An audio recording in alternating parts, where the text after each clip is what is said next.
Hello, welcome to this podcast. Second time trying. Thanks for your patience. Okay, so I'm very excited to have you, Sylvana and Eamon. We met at school when you guys arrived in France. Our kids are in the same school. How about starting with introducing yourselves briefly? Sure. I will start. I'm Sylvana. I am married to Eamon, who's also on this podcast, and you'll be hearing from. I am what you call a third culture kid, born in the US, French father, Colombian mother. I've lived my life across those three countries in different chapters. And we are now living in Lyon for a little over a year and a half. And we have two daughters, aged 3 and 8 years old. Thank you, Sylvana. How about you, Eamon? I'm Eamon. Everything that Sylvana said, and I'm a monoculture kid. I grew up in New York State, and I'm a software engineer trying to build interfaces for a better future. And how long have you guys been together? 11 years 11 and three in a few months. months. Yeah. Okay. Thank you for joining me on this podcast. So, it's all about the choices that you're making as parents while raising your two daughters. The first question I wanted to ask you is about you being quite singular. So, what is something that you guys intentionally decided to do different with your kids than most people do? Sure. I'll start and then Eamon, you can Sure. add or Yeah, I'd love to correct me hear you as I both. go. Yeah. So we were talking about this a few days ago and we actually hadn't asked each other the question before, which is funny, but we realized that we had a similar answer for the top thing that we decided very consciously about how to raise our children that's maybe unconventional or not the way most people think about raising children. And it was that we very intentionally and very consciously decided that we would treat our children like whole people from the time they were born, from the time they were newborns. And even though this isn't necessarily the way either one of us was raised, we had read about it and we had thought about it and we had considered that it might be like a really healthy way to bring up our children, but we didn't have any formal like training or like experience doing that because like I said we didn't grow up that way, so we had to figure it out. Like I know Eamon, you read a lot of books and I was talking to people or like reading books or following people who had this kind of philosophy about raising children, which was very new to me, but it was something that we decided pretty early on. Can you tell me more about what do you mean by raising your kids like a whole person? Yeah, so when I was thinking about it, I was thinking about my own personal childhood, and I guess I just didn't feel like totally empowered when I think there was like no reason why I couldn't have felt that way. And yeah, I mean, I can give you an example of what I mean by that is I still have this pretty distinct memory of when I was maybe 11 or 12, and I was at a friend's house, and I think like the parents were like busy trying to take care of something, and they asked their son to say, "Hey, can you make the call to the pizza place so we can get dinner going?" And I was just blown away by that, and thinking like, wow, if they asked me that question, I think I would just be frozen, you know? It's like as simple as dialing the right number, you know what I mean? And then like having to converse with a complete stranger and making the food order requests. Yeah, it was just pretty paralyzing to think about in the moment. And I just want my girls to feel empowered in any age, any level, in all different circumstances. So that was something that came up when I was thinking about this question. And so you ended up coming with the same answer, which is quite a good sign, probably, that you guys are aligned on the education of your kids. So, how did it arise? So, you mentioned that about your own education, Eamon. Was it the same for you, Sylvana? For me, it's something that I've thought about my whole life because I grew up For me, the circumstances were different than what Eamon was, right? I was the oldest child in my set of siblings. My father has been married several times and has different sets of kids. But with my two brothers that I grew up with, I was the oldest child. And so I was what you call a parentified child. Like I took on a lot of responsibility. I didn't really have a childhood. And I also didn't like not being treated like a whole person. Like children when I was growing up, and mind you, I was growing up in France in a French setting with a French father and a Colombian mother. And both of these two cultures, I think, are very macho cultures and they're very patriarchal cultures. And in this cultural bath that I was in, children didn't really count. Children were like these things that hang around and you have to feed them and send them to school. But like when I was growing up, nobody was interested in my feelings or what I thought about the world or fears that I had or things that I might disagree with, right? Like I was just a child. Like nobody was like, oh, we take you seriously. When you say you feel a certain way about something, we sit, we listen, we take it seriously. It was like, oh, you're just a child. It's not important what you feel because you'll forget about it. Or, that was the thinking. It was like, because you're a kid, whatever you feel or think isn't really true or serious. And I think that is like a tragic mistake to make as a parent. And unfortunately, I Why? still see it today. So that we're going to talk about that too. But why? Because the child, we know a lot more now, right? But the child is creating their sense of identity and their sense of healthy attachment in those very early years, right? Like in the US, we talk a lot about, especially in California, we're like very informed about the latest research on child psychology and all of that. And so in the US, we talk a lot about the 0 to 5 years. That is when a child is creating their sense of healthy attachment and their sense of healthy identity of who they are in the world. And so the reason I say it's a tragic mistake is because if in those years of 0 to 5, when a lot of people on this planet still think it's not important, they're going to forget it, actually, all the ways you're treating your child, every time you treat them in the way that they're not important or what they say doesn't matter or their feelings aren't important, you are actually encoding in their sense of attachment those messages of what I think or what I feel doesn't matter. It's not important. It's not serious. I don't really know what I'm feeling because adults are telling me how I should feel. And then you have adults who have that encoded into their emotional makeup walking around the world feeling that way, which is why we have so many people with the adults with the problems that we have. So as you can see, I get very passionate about this topic. So for me, it was absolutely primordial that even though I didn't have this as a child and I didn't really know how to do it, that I learn how to do it, that I look at how other people do it.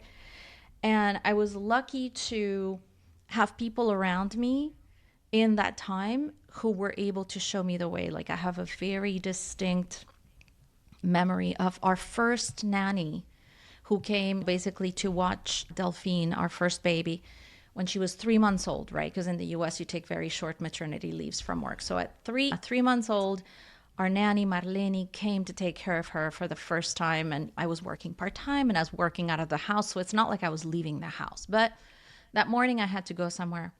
And Marlene said to me, okay, great. So have you told Delphine that I'm going to be staying with her and that you're leaving for a couple of hours and that you'll be back? Have you talked to her about what to expect? And even though I had this consciousness of, oh, I want to treat my child like a full person, etc., because I was just learning about this, I hadn't put it into practice yet. And I had to look at my baby and go, oh my gosh, I hadn't done that. So I went and I sat with Delphine and I looked her in the eye and I talked to her and I explained to her what was going to happen, which is not how most people do it. Most people look at a 3-month-old and they go, it's just a blob. You don't need to tell the baby where you're going or what you're doing, right? Like to this day, we treat babies like this. So for me, that was really a turning point of, okay, this is what it means if I'm committed to doing it differently, right? This is what it means. It means communicating with my baby from now. It means explaining to her what I'm doing, why I'm doing it, as if she was a 20-year-old person. So that's what it means to Yeah. me. Thank you. That's super clear. I can't agree more with you. Eamon, I have a question for you. Do you remember talking about this while or even before you were pregnant? I don't think so. And I think we were like pretty, generally speaking, like pretty naive before having kids. Like we didn't really know much about it, and we were just generally ignorant on the. We knew we were ignorant on the topic, and so that's why we got a lot of books and tried to educate ourselves on what being a parent was about. So yeah, there was a lot of learnings that were along the way. I guess if you wait until you've read all the books about parenting, you'll just never have kids. And you're going to be so scared to just get started. So, probably better not to read too much beforehand. Cool. Okay. Thanks for sharing this. I have another question, the opposite side of it, which is what is something very mainstream that you absolutely agree with relating to education, parenting? I guess I can go first. I would say like cultural exposure is probably, or like, what would you say, like providing your children with different perspectives on life. I think it's pretty rich to be able to, go to different environments and just expose them to new things. I think that's generally pretty mainstream, I would say. You do that yourselves. We moved hence, so I would say, Because of um, that. yeah, it was very motivated by this concept. And yeah, just to, even for myself, like I'm not a child, I'm an adult, but I feel like it's such an eye-opening experience, and I've learned so much through the process. Exposing that to kids, I feel it's just even more impactful. You notice something that changed specifically with the girls since they've been in Lyon? With our older daughter, I would say, there's comparisons, right? Like she now has two places where she can do some evaluation or analysis and okay, like it's like this way here and it's this way over here. I think going back to California this summer, so I think we'll only see a lot more of that, or we, as in like Sylvana and I, will see that because we'll be with them more often and doing a lot of more shared experiences. And so I expect to see she may have had these like memories that are not really like true to like what her experience will be when she goes back. So that'll be really fun to see if that comes up for her. Um, What's, Go oh, ahead. sorry. Now, what's something that you remember Delphine saying about, oh, this is different here than it was in the US? Do you remember one specific example? Yeah, of course. Okay, go ahead. She has really strong beliefs of the quality of the pizza in Santa Cruz compared to Liam. Meaning being better in Santa Cruz? Correct. Okay. Okay. Because in Santa That's it. Cruz, they dip it in ranch sauce. Yeah, we don't have ranch sauce over here. Maybe you can find some. Okay. Silvana, would you agree? Do you have a different answer on this question? I agree with what Eamon says. I do think that the mainstream idea that, hey, it's good for your children's education to expose them to diverse ways of thinking, diverse ways of living. If you have the chance to have them, live or visit overseas and see how people think and live differently in other places, it's great. I do agree with that, obviously. One thing that came to mind for me with that question was the mainstream idea that school is good for kids to go to a proper school with other kids and like hand them off to this other universe with other adults teaching them is, in my opinion, it's something that I really appreciate and think is really great for our children. Again, talking about things that we've seen and done in other places, we've actually known a lot of families who like to do homeschooling for their children. And I understand the reasons why they want to do it. Sometimes it's fear of what might happen in school, or they had a bad experience with what happened at school, or bullying, or whatever. So I understand that the parents are wanting to shield their children and protect them. And I think also sometimes the parents are like, oh, we want to control how they're learning things, or what they're learning, or how they're learning about a certain topic. I can appreciate that too. And yet, for me, the mainstream idea that having your child go to a completely different environment where you are not there to shield them or protect them, For me, I think it's a great like life learning. Okay, so maybe you have a teacher you don't like or some classmates that you have some friction with, but I think that it's good for you to be exposed to those situations and then come home and talk to me about it. And we can talk about what you can do and how you can navigate that situation.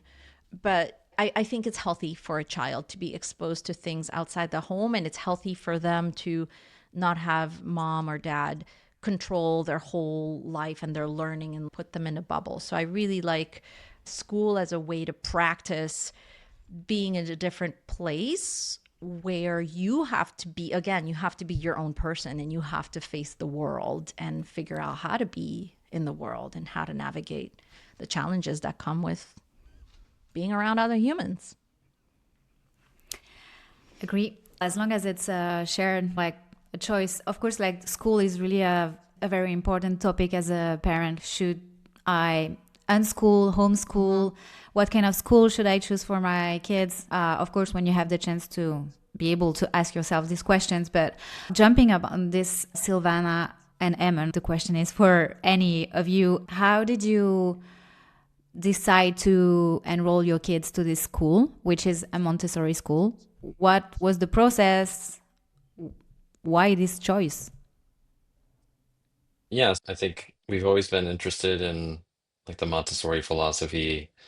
Um, and we actually originally had our older daughter in a Montessori setting when she was in pre-K. And uh, I think Sylvana knew about the French education system, and maybe I don't know if there's anything to talk about there, Sylvana, but I felt There comfortable. is. I felt okay. I just felt good about that schooling, that philosophy. And because I didn't really know much about the French education before I arrived, it seemed like it was a great place to at least start off, and then we could assess the situation once we had spent a little bit of time in Lyon. I think that was a Eamon, general. just to follow up on this, what is it that resonated with the philosophy, the Montessori philosophy, with you specifically? I had a lot of friends who, growing up, who weren't in public school. They were in Montessori or Waldorf education.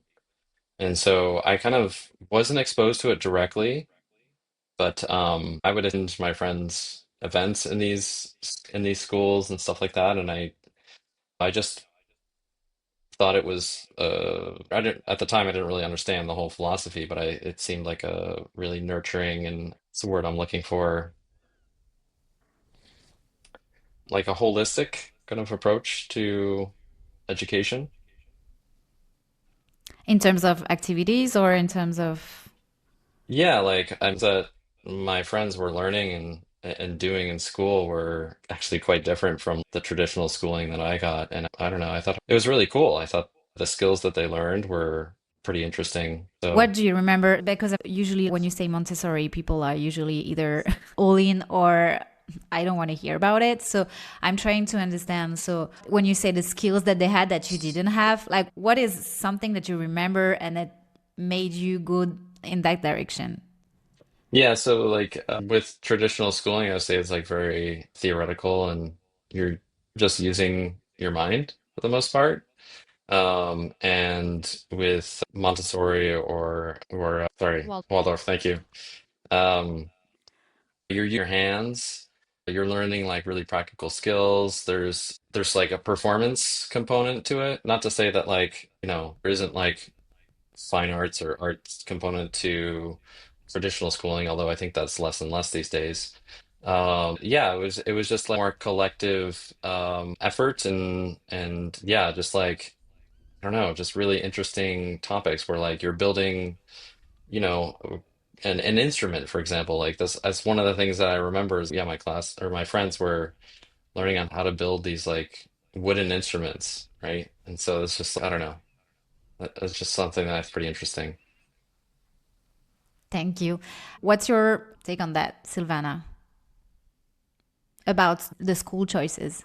yeah, for me, Montessori, I came to learn about it, I think, either while I was pregnant or when I was when we were thinking about having a baby, or just very late in life, I came to learn about it. And the first time I heard about these alternative education systems, my mind was just like, somebody invented something that is different from all the things I hate about traditional schooling. I went to traditional schools, both in the French system and in the American system. Even when I was growing up in Colombia in my teenage years, I was in a lycée français, so also very French system, and a public school in the US. And it was very much like everybody has to learn the same thing, whether you like it or not, whether it's the way you learn or not, whether it works for you or not. You are just put in this conveyor belt. And the more I learned about it, I learned, oh, the current public school system in many places has been based on preparing factory workers. And when I understood that, and I understood that these other alternative systems were meant to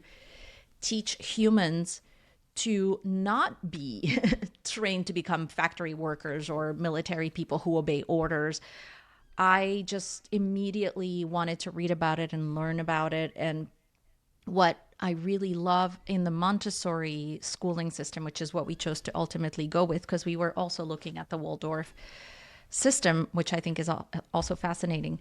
But what I love about the Montessori school system is, I'm going to say it in French first, and then I'll say it in English. So I find that in the traditional schooling system of France and Colombia, and to the extent many other countries, it's very much about le savoir-faire. You just have to learn to do these things. Whereas in the Montessori school system, you learn le savoir-être. And so in English, that means, right, in most school systems, you're being taught the know-how. And in the Montessori system, they teach you the be how, like how to be a human, how to be someone who can ask his questions, how to be someone who is fully in his body or her body, like how to be a human, not just how to be a productive part of a machine that you'll one day be a part of, right? I really appreciate these educational systems, again, that see the student as a whole person, not just an empty vessel to like cram knowledge into, where you are rated or valued on based on how much you can or copy of what the adults told you, right? I really appreciate a system where you are given the space and the freedom to go at your own rate, make your decisions, discover, observe on your own. I think there's something so beautiful about that when we are learning, or at any time of life, really. Said you explored both the Montessori and Waldorf education. What's the main difference that made you choose Montessori over Waldorf?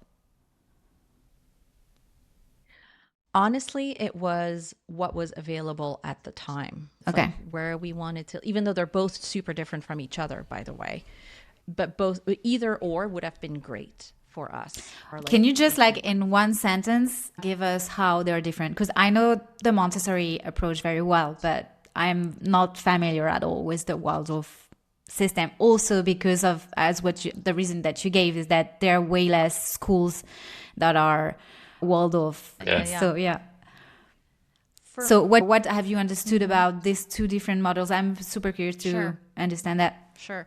So with the Waldorf school, it's based on a philosophy called anthroposophy, which is, it puts the human at the center of things, right? It's a philosophy that sees the human potential and how the human can learn and how the human can grow and just really what the human is capable of. And it's very individual, right? So I really appreciated that. So that's one about like the core philosophy of where it comes from, which is this anthroposophy thing, which I think is really beautiful.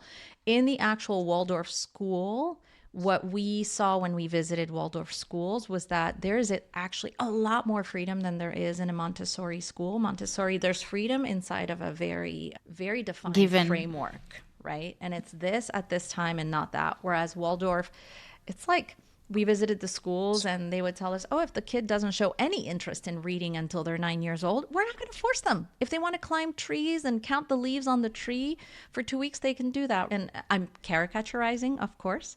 So it just seems like Waldorf was definitely a lot more nature based, and the role that sort of the connection between man and nature, like man as part of this whole ecosystem that you're in, and a whole lot more freedom, which I think also could be wonderful. But it's all about, again, I think if you're a parent wondering, should it be Montessori? Should it be Waldorf? Should it be something else? It's important that you get to know your child, and then that you get to know what are the different modalities if you have the privilege of being able to choose, because I want to also be clear about that. Not everyone has the privilege to be able to choose anything outside of public school. But if you can and you're interested, then it's important that you learn a little bit more about each of these different modalities and understand your child and go with what you think might be best for your child. I think for us, that's still TBD as the girls evolve. Like Camelia's very young, and maybe when she's older, maybe the Montessori setting won't work for her as well. And then we'll have to look into what might work really well for her, where she could thrive. So I would say that's the other piece of it, is knowing what works Okay. for your kid.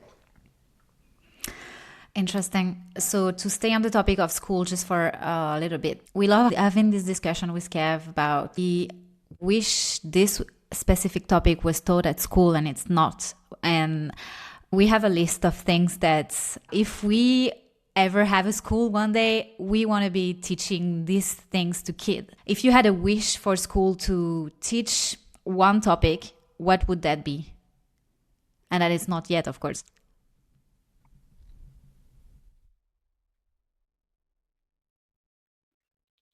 Take your time.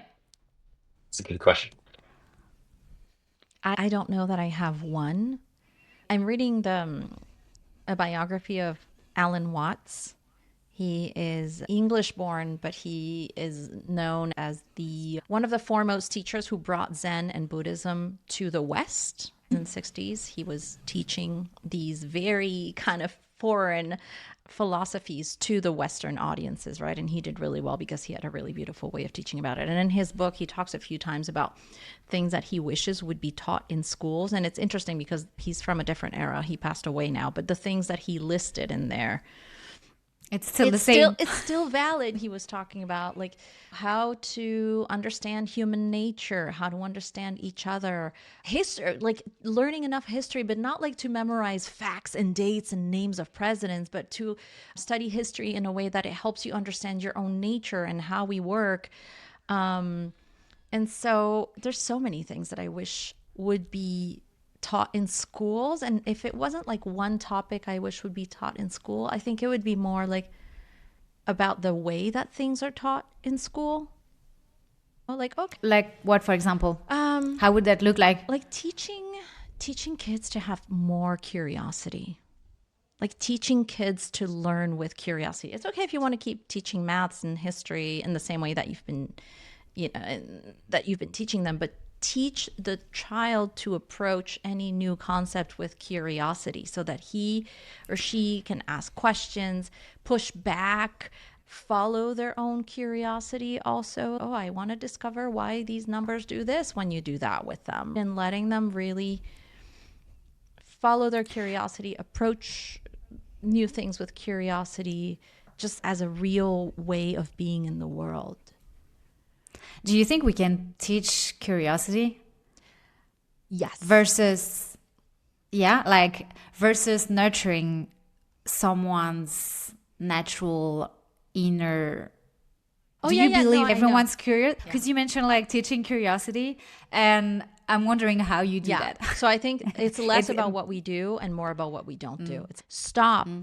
Every time a child has a curiosity, stop telling them that we don't have time for that or it's a silly question to ask. So when I say to teach curiosity, it's not necessarily you're going to sit them down and say we're going to learn curiosity today. It's more about like how teachers and educators and parents are interacting with the children, right? It's you're going to foster, and like you're saying, foster and nurture that natural curiosity that children have. I have never met a young child before they got like completely brainwashed by society and how they should be. But I've never met a young child that wasn't naturally Yeah, I stop agree. being curious early on, because we make them feel like, I see something in France where a child will approach me and ask me something, or we draw a lot of curiosity sometimes at the park because we're speaking in English or in Spanish with our family in public. So every now and then, a young French child will approach me and be like, "Oh, pourquoi vous parlez? Why are you speaking in Spanish?" And then the mom will come, or their kid, "Oh, don't ask, don't be nosy, don't be impolite." And so that's what I mean by teaching curiosity. It's actually stop doing the things that kill the children's curiosity. I like thinking about curiosity as a gem that we are naturally born with, and the conventional school system and adults in general, we're just like doing so much damage to this gem. As you were saying, a kid is naturally curious, and it might not be on the same field that you are curious, but they keep asking questions. They are thirsty of understanding the word and how it's working and everything. And this makes me really sad how collectively we're creating so much damage. That's what I like about the Montessori method as well, is that the role of the teacher is really to spark, like, they have the curiosity and their role is about to bring the kid to explore more of this curiosity that comes from the child. And instead of, as you were saying, there's a program, you need to learn this today and tomorrow we're going to be doing this. I don't care if you're interested. It's Too bad. how it works. It's too bad for you. Come back tomorrow. Anyways, Eamon, what would you say if you had a magic wand? What would you wish for? I mean, what I was suggesting sounds pretty great.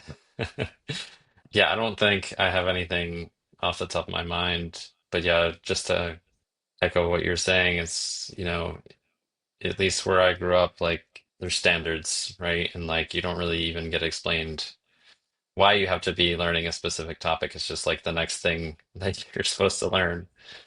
And yeah, sometimes I would get creative with, because the topic not that be that interesting. And I remember when I was in high school, I would just make a game out of it with like one of my friends, and we would compete with each other and like see who did better on the quiz. And um, that would actually encourage me to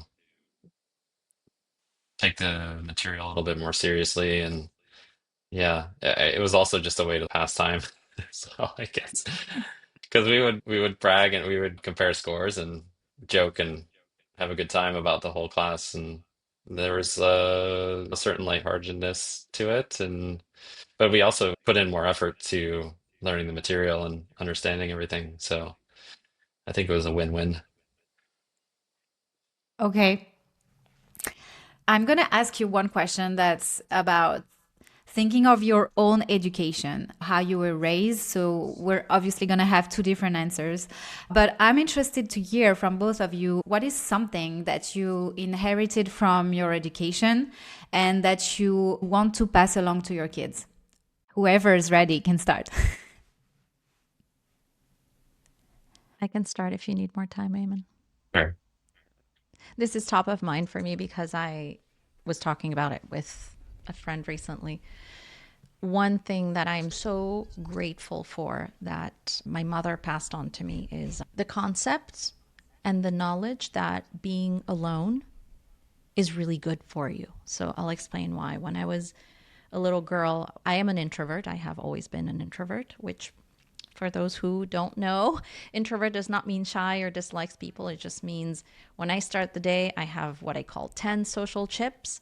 And every time I have a social interaction with somebody, I'm spending a chip on that interaction. And at the end of the day, sometimes the 10 chips are spent by 3 p.m. And that just means I have to like really limit my social interaction. So it just means I get. I really love the token things, the chip things. It's really a good way to explain it without the stereotype of shyness. Yeah. Like it's, I Yeah, love this. because I'm I'm not going to shy use at it all. again.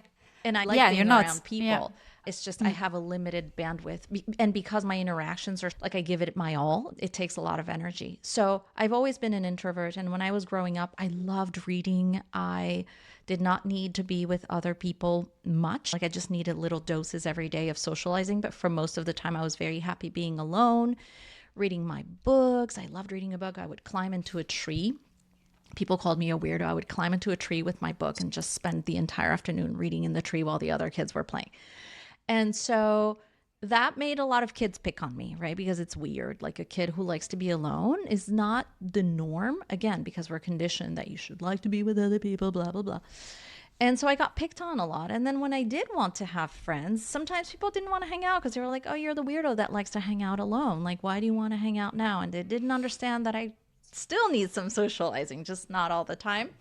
And my mom said to me, like, if you like being alone and you are happy spending time by yourself, that is a great thing. And when you're alone, it doesn't mean you're lonely. She said, you're Mm. never alone when you're alone. She said, you always have yourself. And like she said it to me so many times that it really became true for me. Like I have always felt like I'm such great company. Like I have so much fun with myself and I love hanging out with myself.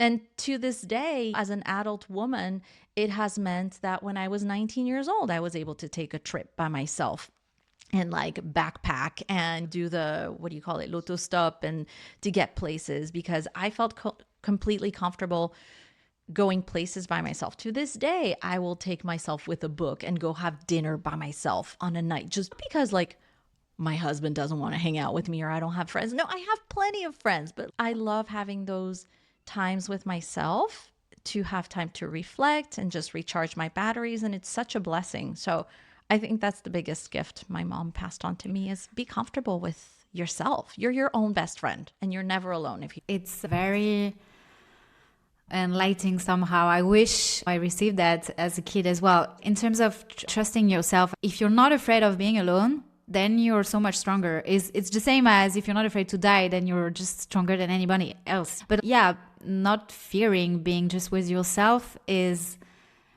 it's very interesting. It's a gift. How about you, Eamon? Yeah, I would say, I guess, instilling a sense of risk taking in my kids. Just because, yeah, I think so many times we like hold ourselves back because we might be a little bit scared to do something. And there's been moments in my life where I didn't want to do something and it turned out to be like, I ended up doing it anyways, and it ended up being like such a treasure. And I like to try and push my children, even if they're like a little resistant because they might be scared or uncomfortable with something. I like to try and give them that little extra nudge because Do it you could have be an example? something. Go ahead. No, no, no. Sorry. No, I was about to ask, do you have an example of when your parents actually pushed you when you needed that extra kick and someone gave it to you? Yeah, I'm one of five children. My parents had to find something for all of us to do outside of school, and like sports was an easy uh, option to fill that time. And so I'm like pretty good, I would say, generally speaking, at sports. Um, but there was one sport where I thought it was like weird or strange, and this was rowing, and I didn't really understand it, and yeah, I was like scared of joining it, but my parents were like, "You got to do something. You got to do something," and they didn't really give me the choice, but they gave me that like nudge that I needed to. Okay, I guess I'll give it a shot, and see if it. Did they say or do something specifically, or what was the nudge? I think the nudge was just like, if you really don't like it, then we'll find something else. So it's like Mm, you have to put in like a proper attempt, right? Like mhm. give it your all, and then if you really tried hard and it's still not working for you, then we can do something else. Who first decided on rowing? Like you had a spark of, oh, that sounds interesting, but I'm just not sure, or was it your parents? Yeah, so my sister had joined the club. I have a twin sister, and so she had joined the club, and yeah, I think if I remember correctly, like it was like a good group of people, and I think my parents were like, oh, this could be good for Eamon as well. Um, and I had just stopped doing, I think, basketball or something. I was getting to a point where like I wasn't good enough to like make the team or something. I don't remember exactly, but I needed something to like fill that void. Um, so I wouldn't be up to mischief after school, basically.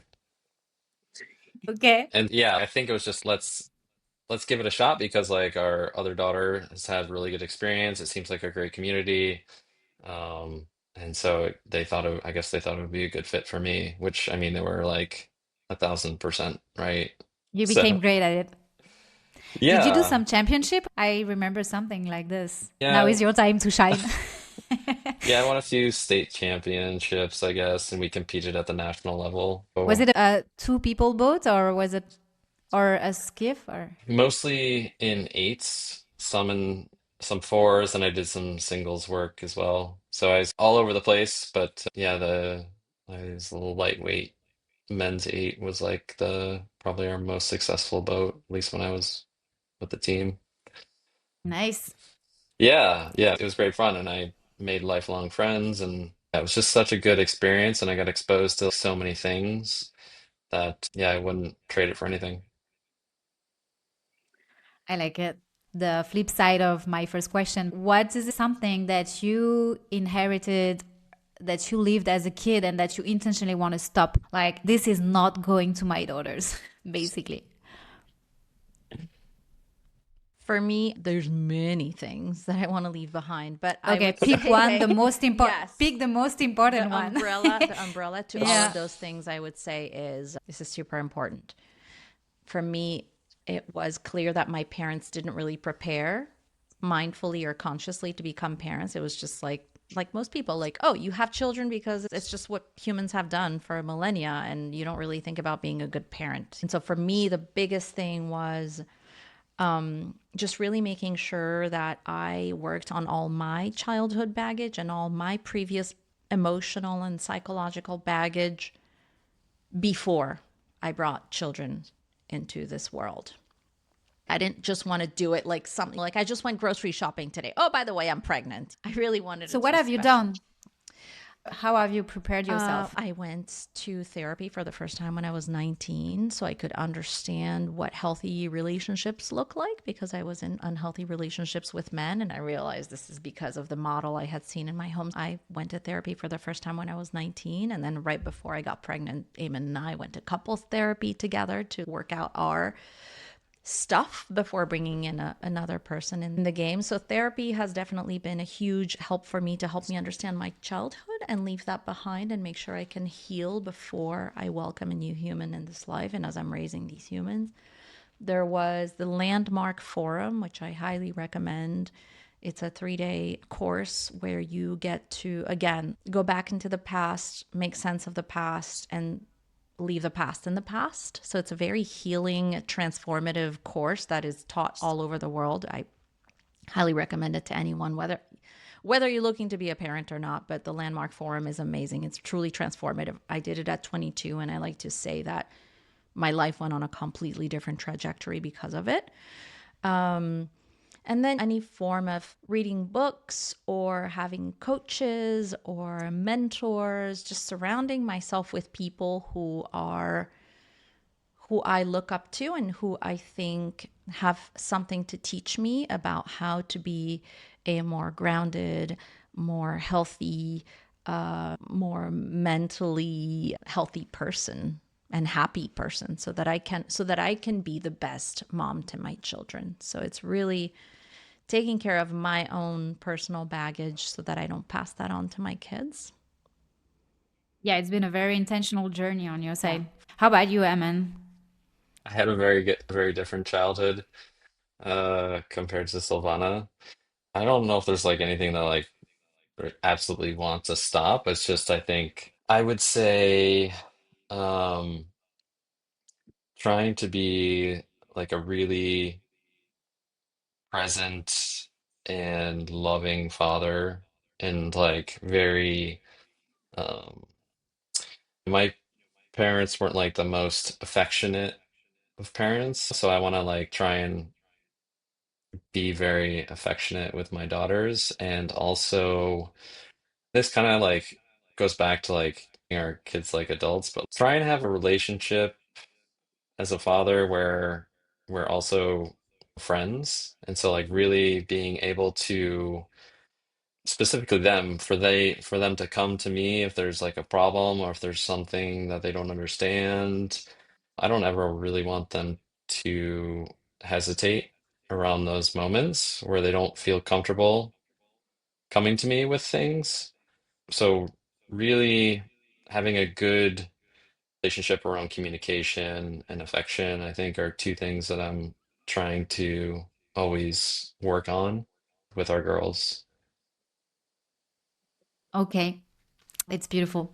Hmm. Another question I have is, if you could pass on one single trait to your kid, if you have this, you're gonna have a good life. What would that be?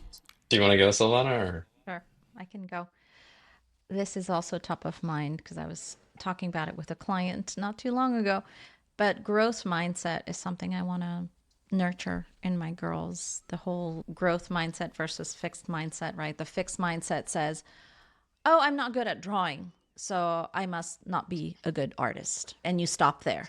You don't try to get better at it. You just say it's just what it is, and there's nothing else I can do about it. And the growth mindset says, "Oh, maybe I suck at drawing today, but with some practice and some training and some good teaching and mentorship, I can grow into a really good drawer, or at least somebody who's better than where I am today." And for me, it's if they start to really operate and approach their life in this way, it's going to be huge. It's going to make a huge difference because you can even apply it to emotional stuff. Like you were saying, Eamon, like I didn't grow up with very affectionate parents, but I decided I was going to be an affectionate parent. And I think that's really commendable. It just makes any obstacle or any perceived obstacle in your life like not an obstacle anymore because you know that you can grow into anything to become better at anything that you put your mind to. So it's something that we already do with our girls every time our oldest daughter says something like, oh, I'm just not good at that. How are you doing it? How do you engineer that growth mindset? So with ice skating, she started ice skating here in France. She had never ice skated before because in California, in our little town of Santa Cruz, we did not have an ice skating rink, but it was something that was the opportunity that she was interested in. And so when she first started, she would see the older kids who have been doing skating for 5, 6 years doing their pirouette and like all of this fancy stuff on the ice. And she came home the first few times and she was almost in tears saying, I fell a bunch of times because she had never been on ice skates before. And I can't do anything. I can't, all of those girls, they know how to do all that stuff. And I'm horrible at skating. And so we had to sit her down and explain to her, how do people get good at things? Oh, it's because they fell a lot in the beginning, but they got up again and they kept trying and they kept practicing. Those girls who are doing the pirouette, they have practiced hundreds of hours. She didn't know that until we had the conversation with her about it to explain like, hey, how you get good at something is not you're born out of the womb being good at skating. You get on the ice, you fall, and you keep trying and you keep practicing and practicing.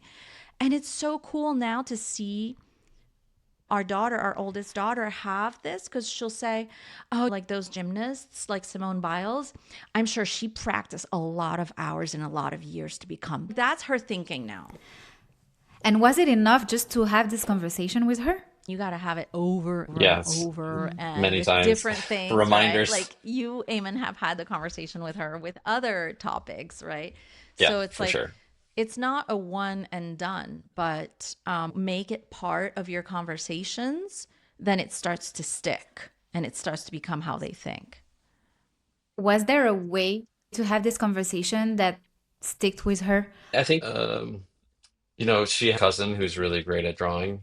Um, and when they hang out, they like to draw together and stuff like that, which isn't very often because he's in the US, but she's like trying to understand it, right? Like, how does he get so good? And I'm like, he draws every day. Like he's like rarely without a pen and pad in his hand. And it's practice.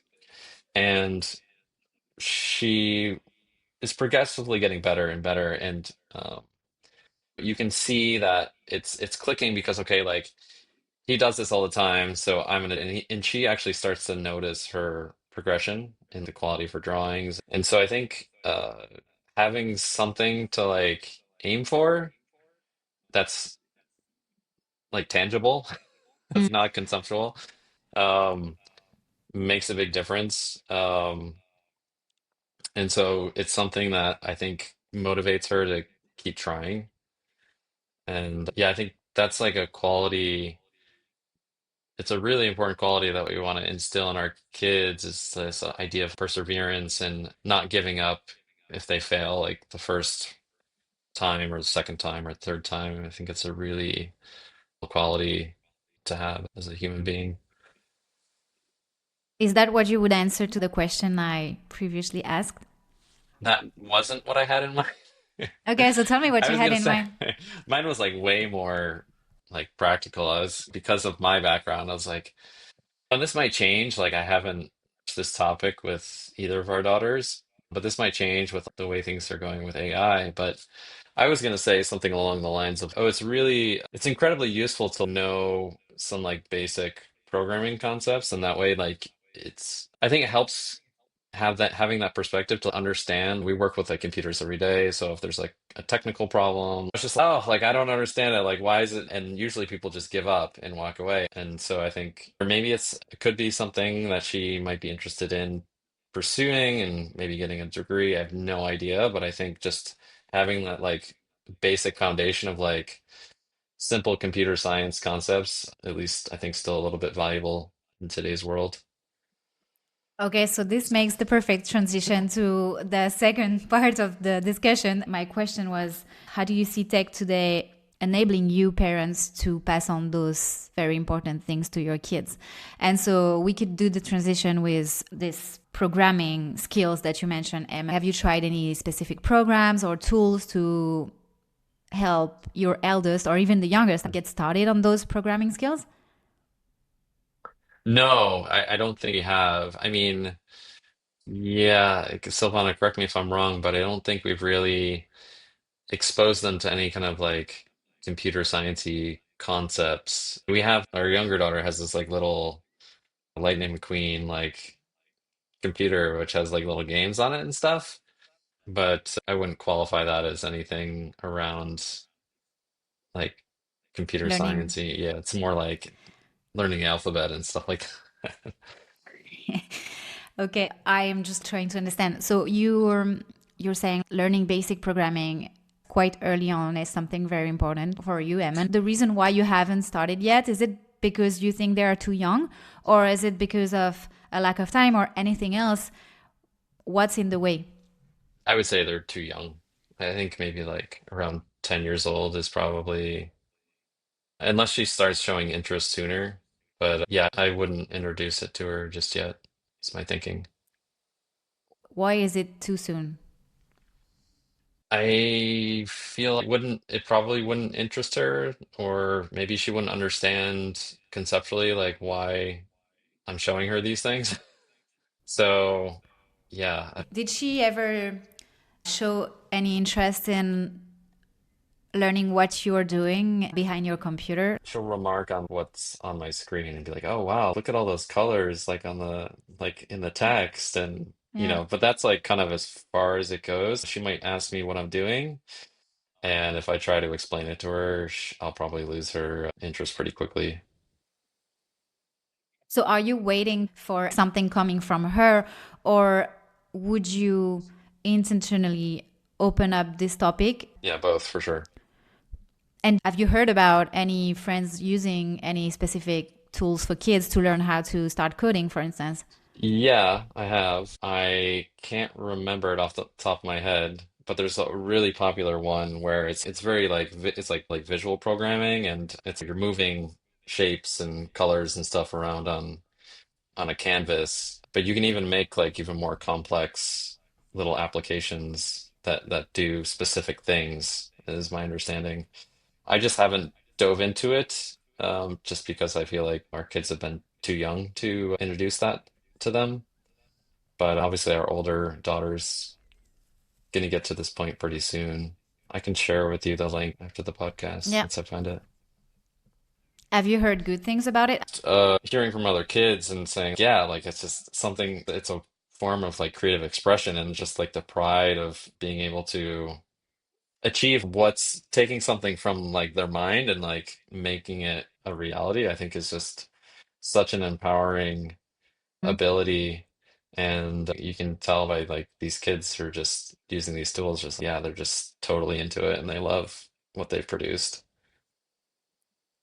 Okay. How about you, Sylvana? You were talking about this growth mindset. There's a lot of content about helping adults cultivate this growth mindset, but like, how about helping kids? Do you see anything going in that direction? Oh, I'm already seeing people inventing apps, and I work in the tech world, so I meet a lot of founders who have these new things that they're coming up with, and some of it is in ed tech and ed tech for children. And I don't know, maybe history will prove me wrong, but I right now have sort of an allergy when I see somebody pitching an app for 6 year olds to start playing with an app to teach them empathy or whatever, to teach them anything, really. I have an allergic reaction to that because I think they, at this stage when they're this young, the way their brain operates, it needs to be really rooted in like concrete things so they can understand it. There's going to be plenty of time for them to spend time in front of a computer. I spend more time on a computer than I would like to on a daily basis. So if I if I don't have pressing need to stick a piece of technology in my kids' hands or in front of their eyes to teach them something that they could learn otherwise by interacting with the world, I have no rush for that. Having said that, I do think that all everybody should have a basic understanding of how technology works, of how electricity works, how does your TV work, how does Facebook work? Do you know that if it's free and you're not being sold a product, you're the product, right? Like even those types of things, like understanding the sort of behind the scenes and the basics of how tech works in our world, as well as the basics of like programming, Ethic? exactly, ethics, and all of that, like the place that it occupies in the world, as well as like the logistical mechanical components of things. And I think if and when Delphine, as she gets older, she's interested in understanding how computers work, how coding works, maybe she's not going to become an engineer, but at least having a basic understanding of how the stuff is built and how it functions, I think is really, it's power, because technology is basically ruling our lives today. And the more you can understand about this thing that has so much power in our lives, the better off we are. But it's not something I'm in a rush. Eamon, you were saying we'll probably have this discussion, but I think it's too early. Is it because of the magnetic power of tech? The idea of the more you wait, the more there's no rush to have them hooked in that whole thing. My family had a personal computer probably in the late 90s, starting in the late 90s. It's not something that I was particularly drawn to. And I kind of started pretty late, I would say, with technology. Like mostly in university, I was really exposed to it. I didn't even like, I think I was like borrowing somebody's computer for like my first year because it wasn't like it wasn't like really a priority. I did a lot of like fine arts type stuff in high school and drawing and painting and all sorts of different media. And even first year of university, there was a lot of foundational like arts as well. And I didn't really get into programming. I learned some basic programming in university, but I didn't really like really get into it until my professional life after university. So I'm probably happier to have our kids playing with like paints and colored pencils and all that kind of stuff now and for a good while. And I prefer that over, you know, working on some sort of device, I guess. Not to, there's some great kids apps. PBS Kids has some really good little games on it, and I think it's important to keep in mind like this concept of learning through play and yeah, I think there's opportunity to that on device, but also obviously off device. And as a software engineer, what's your take on what's ahead of us in terms of AI and specifically designed for our kids? Do you see any exciting things? And on the opposite side, do you see any things that are more frightening? Yeah, the frightening side of it is pretty, I think, clear. At least with the tools that we have now, you really can outsource your thinking, and yeah, general thinking can be outsourced to AI, and you can really atrophy your mind in that sense. So, like, even in my profession itself, people have noted, like, yeah, if I just ask the AI to do it, then I stop exercising my brain in a way where it's okay, I have to think through problem myself, and like really think about everything. Whereas it might be more tempting to just say, oh yeah, ask the AI. But then once you take that tool away, well, you still have the sharpness and the skill to do it on your own, right? Okay, so how about the good things then? What are Good you hopeful things. for? Yeah, I'm hopeful that AI doesn't completely take over. It's not that way, at least currently, which is I think a good thing. And it's hopefully just going to be another tool in people's toolbox for, doing things more efficiently, easier.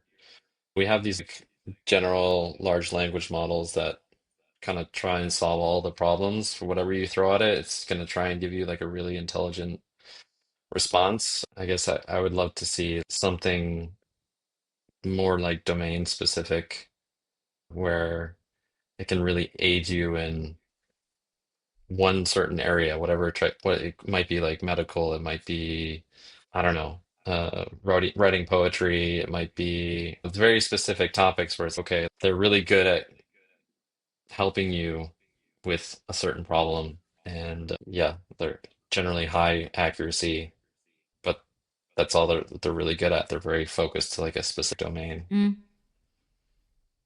Which is good, or what is your. I think it's really good, especially like in the professional realm. This is the last question about it before we wrap up. How do you think can we prepare our kids to what's ahead of us tech wise? Yeah, I think just like we're gonna have very little control over their choices, right? So that's gonna come sooner than I think we're all prepared for. And so I think education is really like my whole tact for that. Is if you're gonna use this tool, you should know what you're getting into. You should know about its limitations. You should know what it's good for and what it's not, and what the implications are of those choices. So trying to give them like all the information can make like a really informed choice, I think is in my mind is probably like the best we can do for her. Yeah, for sure. I actually remember reading a parent whose way they're dealing as parents with their kids trying a new app is not no, you're not allowed. Is first, you're going to have to write me a one pager about who are the founders, where is the money coming from, what's the business model. Yeah. And once the kids have those information, they have the conversation, but it's very clear and it's a very well informed choice, as you were Yeah. saying. I know that since it's a free app, I'm the product, so whatever I'm doing, like all those kind of things, which is probably about intentionality again, like stepping back and knowing what you're about to do. But engineering that for your kids is an exercise you have to reinforce each time, probably. And Yeah. anyway, to wrap this up, if you could give one advice to your earlier selves becoming parents, what would that be, if anything? I would say really embrace having patience. Okay. How about you, Sylvana? For me, it would be really be mindful of where your we were talking about those chips that I start the day with every day.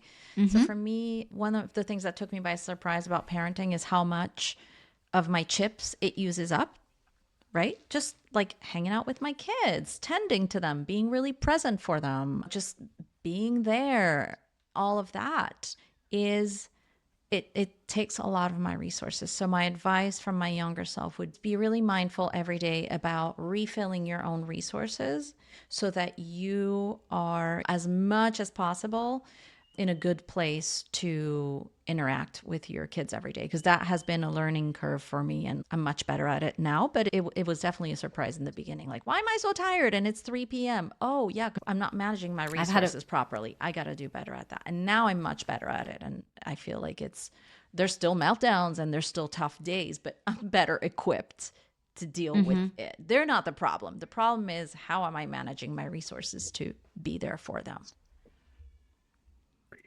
Okay, thank you so much. And the very last question that I have for you, is there any book or documentary or even game or animated movie or anything that you'd like to recommend to the parents who are listening? I mean, that first 500 days show on Apple TV is pretty good. It helps you understand how your baby toddler is developing and what's going on. Did you read it before the 500 days? No, I think we, no, definitely I not. think we discovered it after Okay. the first 500 days were over with the first one, and when we found it, we were Okay. like, "Oh, this would be good to to be prepared for Exactly. one." Okay. Why would you recommend it? It's been a while since I've watched it, so I don't remember all the specifics. Feeling. Yeah, it's just like, it just felt very informative. They follow these different kids from all different cultures across the world. And yeah, I think there's cultural components that could limit us as parents because we have certain uh, expectations of what a 2-year-old or a 3-year-old or a 4-year-old can or should be doing. And it's great because they really challenge that thinking, if I Mhm. recall correctly. But it's also just very educational and it's beautifully shot. So it's like an easy watch. Okay, I'll have a look. Perfect. And how are you, Sylvana? What would you say?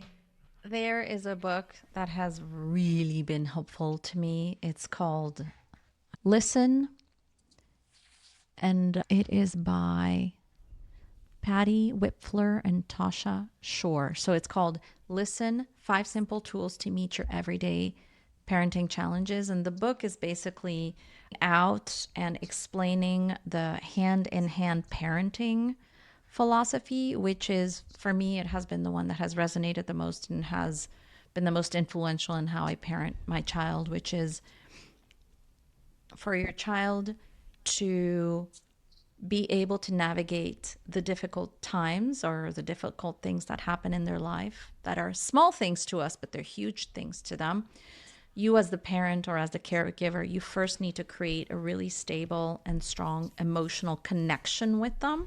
And then once you have that very strong connection with them, then you can do the explaining, the giving feedback, the helping them understand things in a different way, the saying, no, that's not okay. But you first need to have connection. So I highly recommend it to any parent or parent to be. Thank you very much. Thank you for your time. It's been rich and interesting, and I just love to hear what it looks like in another family, hearing what's important for people. It's very inspiring. So, thanks a lot. And voila, we can just wrap it up. Thank you, guys. Anything you would like to add or say? Just thank you, Mathilde, for inviting us to have this conversation with you. I always really enjoy being in conversation with you and hanging out and asking each other questions. So thanks. This is a privilege and a joy. Indeed. Likewise. Thank you. Thanks, guys.